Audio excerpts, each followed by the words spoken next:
All right, everybody, it's Friday and it's time to lighten the mood a little bit. We talked about a lot of things that make us pretty upset and angry, and I don't really feel like yelling too much anymore. So, now with how nuts the news is these days, I'm here to highlight a conservative comedian that I think is absolutely hilarious. And all he does truly is just repeat exactly what our politicians say.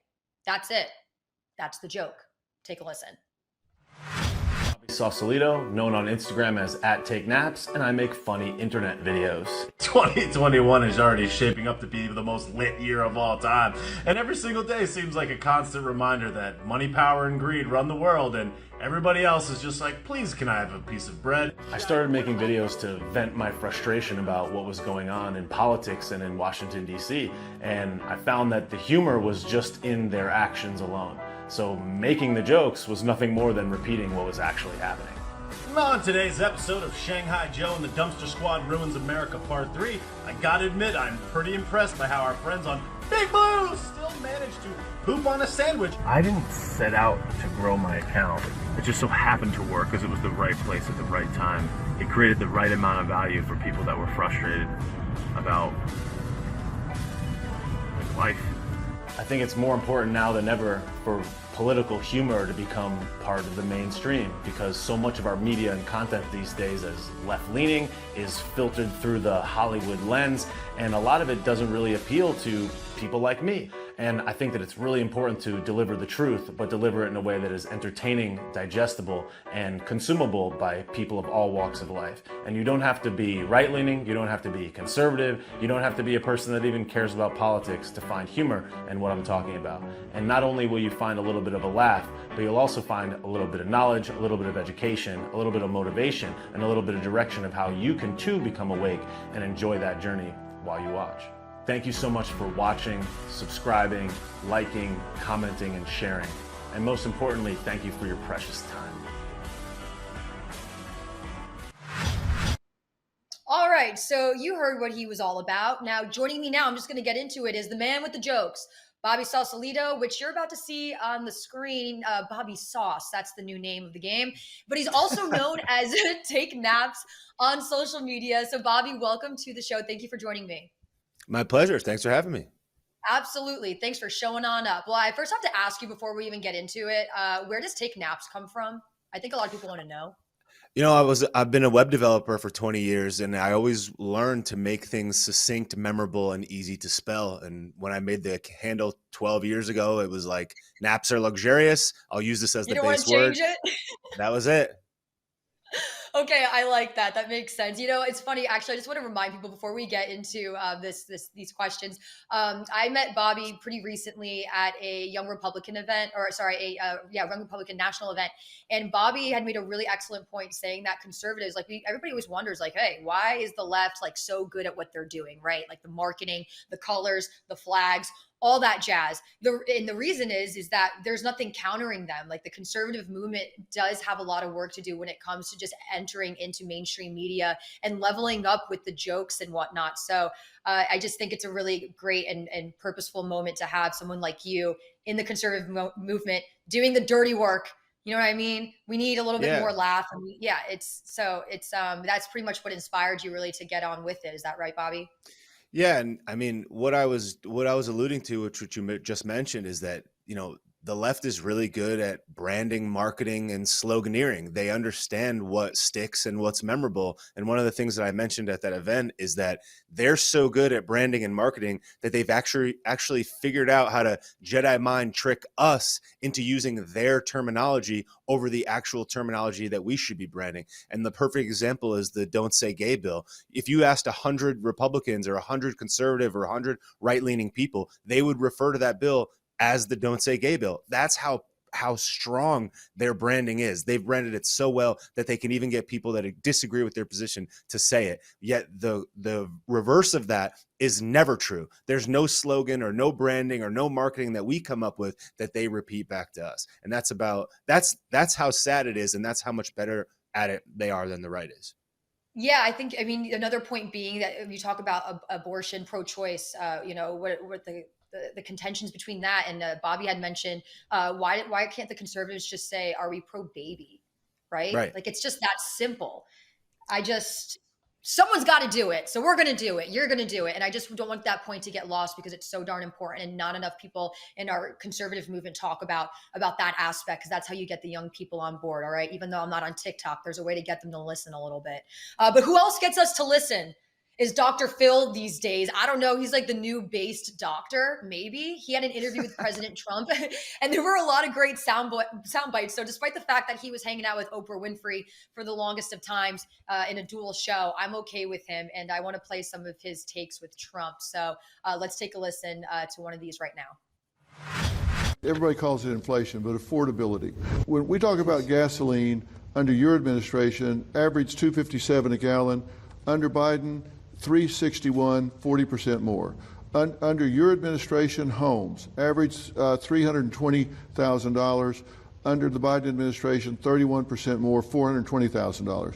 Under your administration, interest rates 3.8 average. Under the Biden administration, 39% more at 5.3%. Okay, now let's look at the border. Under you, average 1.7 million border crossings.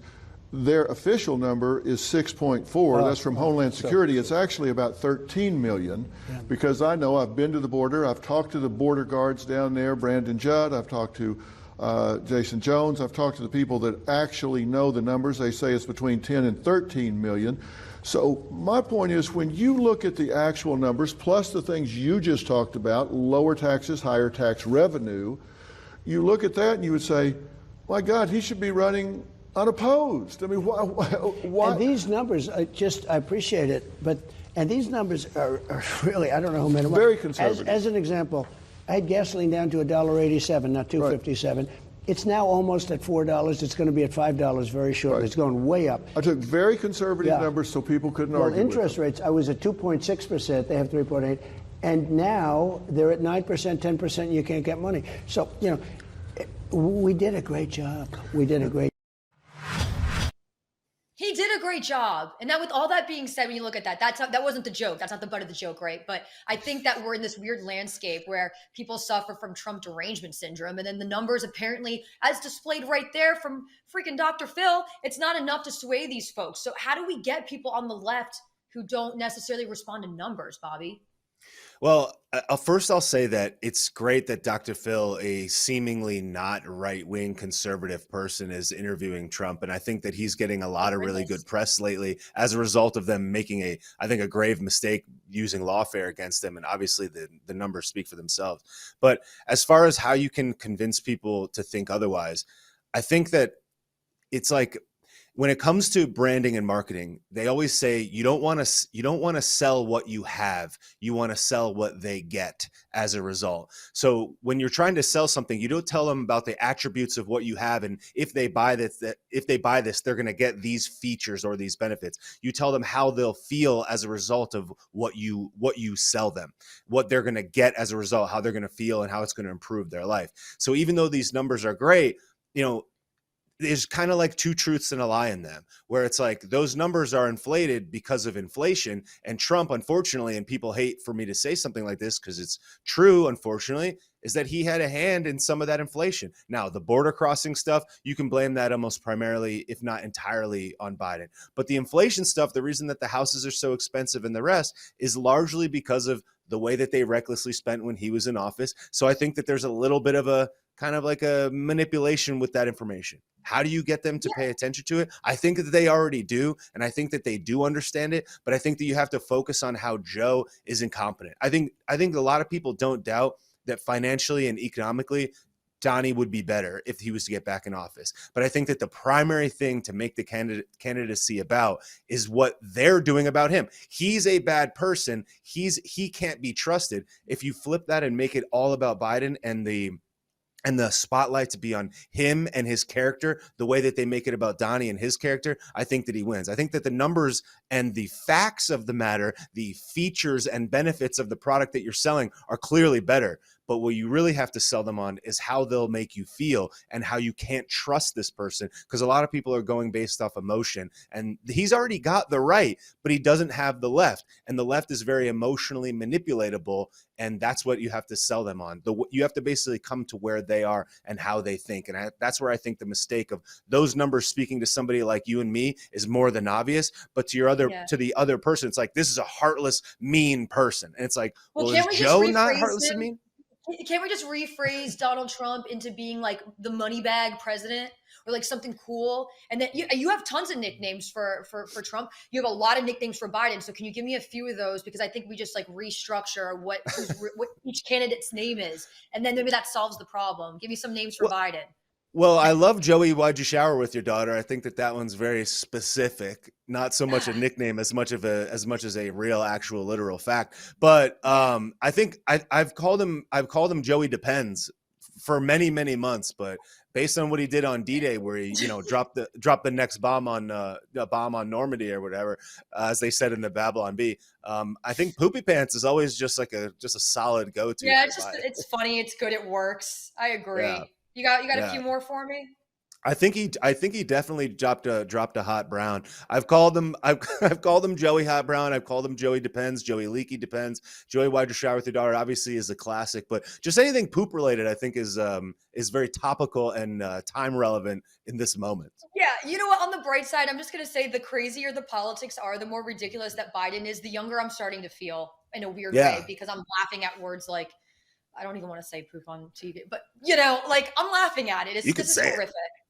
You can. Yeah, I wish I didn't have to, but there it is. How else am I going to say that? I can't really curse on the internet, I don't think. I don't know, but I'm not going to find out. Bobby, thank you for your time and your expertise on branding and marketing that so badly is needed in the Conservative Party. And we'll get to those redistribution names for Trump and Biden. Yeah, it's my pleasure. Yeah, Biden's not sticking around too long. Call him anyway, we'll have you back. Thank you, Bobby. I appreciate your time. My pleasure. Okay, so Bobby brought us the laughs and Biden gives us the gaffes. And hopefully Donald Trump and the rest of us in America are giving ourselves the gift of freedom. Speaking of gifts, it's my birthday today, and the best gift that I received was this week being on The Absolute Truth. And I just want to thank Emerald Robinson for giving me the opportunity to guest host, everyone at frankspeech.com for supporting, for viewing, and especially the whole entire team at The Absolute Truth, because they really do give that to you, the absolute truth. And they also let me know if I'm running off on time or whatnot. So it's been a heck of a learning experience for me, and I only got so many seconds left. So I'm just going to say thank you, God bless, and hope to see you soon.